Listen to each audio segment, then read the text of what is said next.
Moms and dads, have you ever been completely frustrated because no matter how hard you try, you can't seem to get your child's pediatrician or other traditional providers to just listen to you?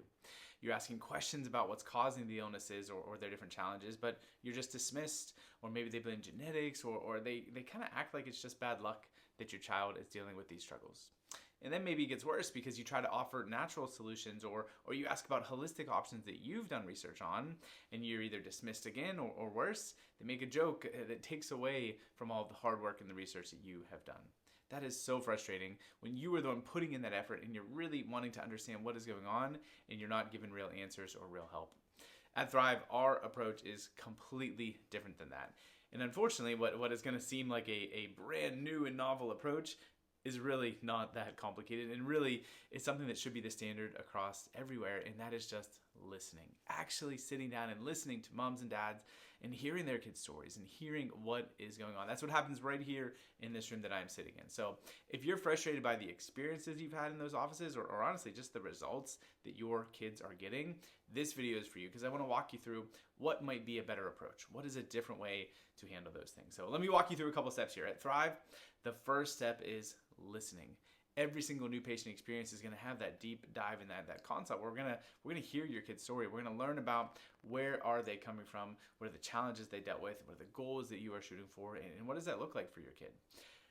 Not just there's going to be a set aside time, we are going to go way back and we are going to dive deep. The challenges that you're dealing with currently with them, they're not just from yesterday. We're going to go back and talk about fertility, that pregnancy journey, what that season of life was like. We're going to talk a lot about the birth process, about those early years of life, because those early struggles or lack of struggles are going to be clues into how do we end up with this sort of challenges that we're dealing with right now, and then even more importantly, how do we get out of it? How do we reverse course and get them heading in a better direction? So we're going to set aside time to talk, to listen, and we're going to go deep, right? It's going to be not just let's glance through the paperwork that you didn't really put any time into, but there's going to be intentional questions about how did we get to this point. And then step 3 here, we're going to explain. We want to connect the dots. You don't have to walk away being some chiropractic nerd and science neurologist and getting into the weeds like that, but I don't want you to have unanswered questions. And that's what we're going to do. We want to connect the dots between what are some of the sort of factors in your kid's case history and how does that relate to the challenges they're dealing with now? Because we see connections over and over again, and there's things that parents don't realize, right? Even simple stuff like, one of the most common ones is, parents will tell me they were a super strong baby or they were holding their head up right away at birth, and it's almost treated as if it's a badge of honor, and that's what providers say, right? Oh, you've got a really strong baby.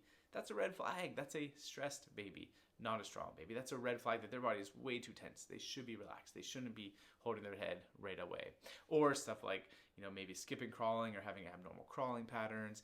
Ear infections are treated as super normal, but they're not. Just because they're common doesn't mean they're normal. All these little factors that we can get into, let alone going backwards into fertility and pregnancy stress and how that neurological operating system that mom and dad are under really sets the foundation and the groundwork for what baby is going to be experiencing too. So we're going to get into the weeds. We're going to go backwards to really get all the details that we need out of that and then make it make sense for you guys, for the parents, so that you understand where your kid's at.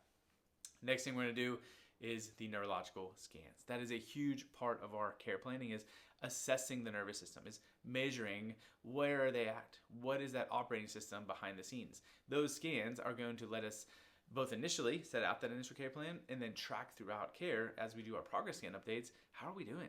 How's our nervous system changing? How are we adapting to life so that we can make sure that whether it's the digestive or immune or motor or sensory or behavior, emotional, or whatever the issues are, make sure that we're really getting to the root causes there and going through that healing journey appropriately. So that is all really that first day experience. That is our initial exam. And sometimes we might split that up, right? For a lot of these high energy sensory kiddos, we'll do like a Zoom consult instead of in person here, just so it minimizes your time out of the house, and you don't have to be entertaining them and keeping tabs on everything as much. So we can split that up, but that is all the initial data collection phase. That's what I think of it as is us gathering information so that we can give you the best possible care. Then day 2, our patient recommendation conference, that is where we're going to sit down and say, hey, this is what we found on the scans. This is how it relates to your goals and what the game plan is, what that personalized, customized approach is for your kid so we can get them back on a healing trajectory. And that's also where we're going to dig in and answer any other questions and any concerns or anything that you might have as well. So moms and dads, if that sounds interesting to you, if you're like, wow, that is not what I'm getting right now with my current options, please reach out. We need that to be the norm, right? We need that to be the standard of care, that providers will listen. And there absolutely are really amazing ones, and hopefully you have one of those. But if you need a different option, if you need just different results, right? Even if you have a loving, caring provider, if their philosophy of health, if their approach to getting your kid well, if the tools in their toolkit aren't doing anything, well, we got to look at stuff differently too. So that is what we're here for. Please reach out to us.